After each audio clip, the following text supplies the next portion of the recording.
Hola, I'm Alicia Navarrete, and this is your Week in Yucatán Today, presented by Yucatán Today and La Jornada Maya. Every week, we bring you Yucatan's local news in under 10 minutes. Only local news, featuring news you can use and a quick summary of recent events. This week, a major update regarding the killing of a 12-year-old girl in Izamal. Civil protection assured residents there is no risk after a week of small earthquakes near Ticul. The government is giving Yucatecos extra time to stock up for holiday parties. One of the year's most intense astronomical events, the Geminids Meteor Shower, is active and visible across Yucatan. Mexico celebrates the Day of Our Lady of Guadalupe on Friday, but that's not the reason why banks were closed. Let's get started. We have a major update regarding the tragic femicide of the 12-year-old girl in Izamal we reported on last week. The suspect, identified as the victim's stepfather, has been apprehended. Law enforcement successfully executed an arrest warrant for the 33-year-old man who had fled the scene before the girl's body was found in her home. The suspect has been formally indicted for aggravated rape and aggravated femicide and will remain in prison while awaiting trial. The police also confirmed the arrest of the probable suspect in a second femicide that took place last week, this one in Telchac, Puerto, where a woman was stabbed by her live-in boyfriend. You may have heard about a few small earthquakes hitting southern Yucatan beginning last Friday, December 5th, with the latest one recorded on Thursday, December 11. While Mexico is highly seismic, the state's Civil Protection Office assured residents that there is no risk of dangerous earthquakes in Yucatan. Our state sits on a very stable limestone platform, far from the Pacific's Ring of Fire. That is not to say there are no fault lines here.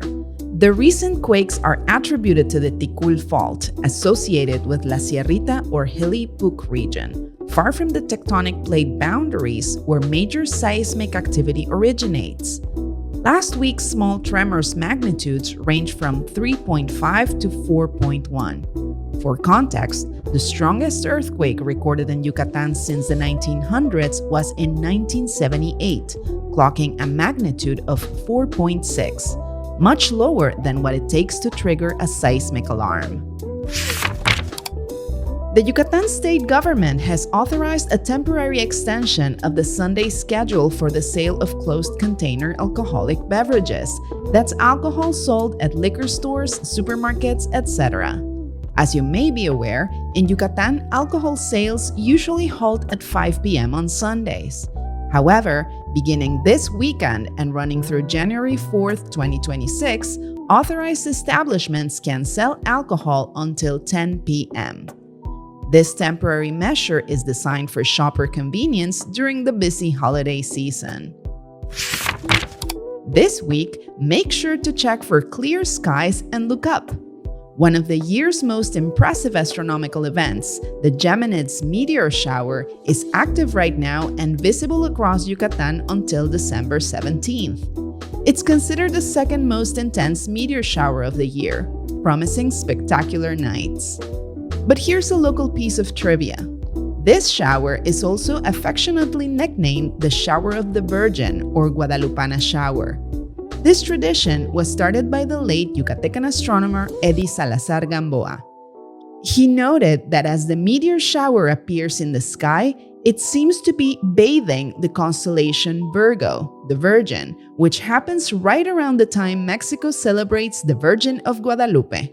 It's a beautiful intersection of science and local devotion. Speaking of which, today, December 12th, is the celebration of Our Lady of Guadalupe, Mexico's patron saint.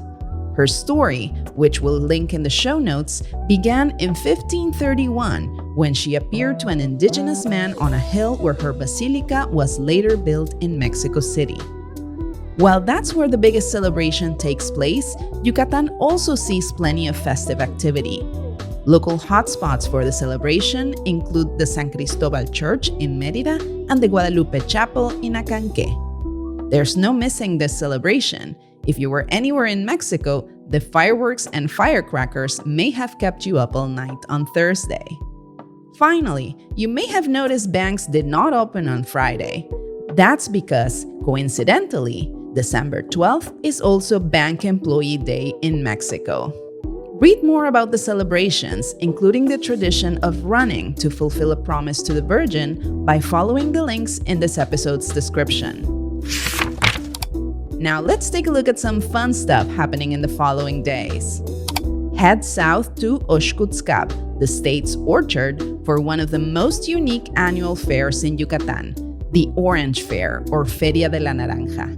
Running from December 11th to the 21st, this festival's main attraction is its stunning display of massive figures, all made entirely out of locally grown oranges, mandarins, and other citrus fruits.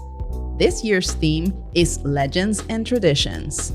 Make your way to the Feria de la Naranja for free music and comedy shows, dancing, cultural events, rides, and plenty of delicious food.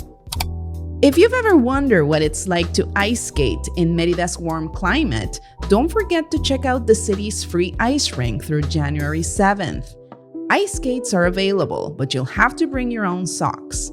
The rink is located on the corner of Paseo de Montejo and Avenida Colón, in the lot where the old American consulate once stood. There's still time to catch the free Christmas Symphony Gala this Sunday. This program by the Yucatán Symphony Orchestra is packed with traditional holiday classics, perfect for the whole family. Catch it at the Auditorio Parque La Plancha on Sunday, December 14th at 7 p.m. And visit the park's holiday village while you're there.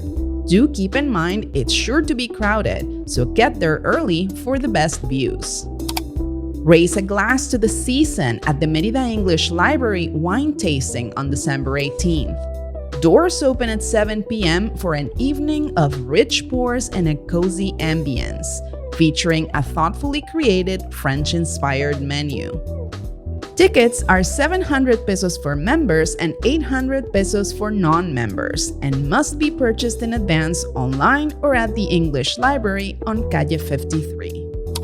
Find direct links to more details on these events in this episode's description, and check out yucatantoday.com for more activities happening in our state. Every Friday, La Jornada Maya publishes a feature on one of the many native species that share the Yucatan Peninsula with us. This week, we're diving in to meet one of the coolest predators in the Caribbean, the lemon shark. This absolutely essential and discreet resident of the waters around Yucatan is named for its subtle yellowish-brown hue. It can grow up to 3.5 meters or almost 12 feet long and live for around 25 years. As a top predator, the lemon shark keeps the marine food web healthy by feasting on fish, crabs, and mollusks. Unfortunately, it's now classified as vulnerable to extinction due to overfishing and the destruction of those vital mangrove nurseries. Protecting this shark means protecting the entire coastal health of Mexico. Read more about the lemon shark by visiting lajornadamaya.mx. You'll find a link in this episode's description. That's your week in Yucatan today. We welcome your feedback, questions, and ideas. Get in touch with us at editor@yucatantoday.com. Your Week in Yucatan Today is jointly produced by Yucatán Today and La Jornada Maya. Make sure to subscribe, review, and recommend our podcast so we can continue to bring you a summary of Yucatan's local news in English. Yucatán Today is the Yucatan Traveler's Companion. Find our travel, culture, and food content at yucatantoday.com. La Jornada Maya is a print and digital newspaper with the most relevant information from the Yucatan Peninsula, Mexico, and the world. I'm your host, Alicia Navarrete. Thank you for listening.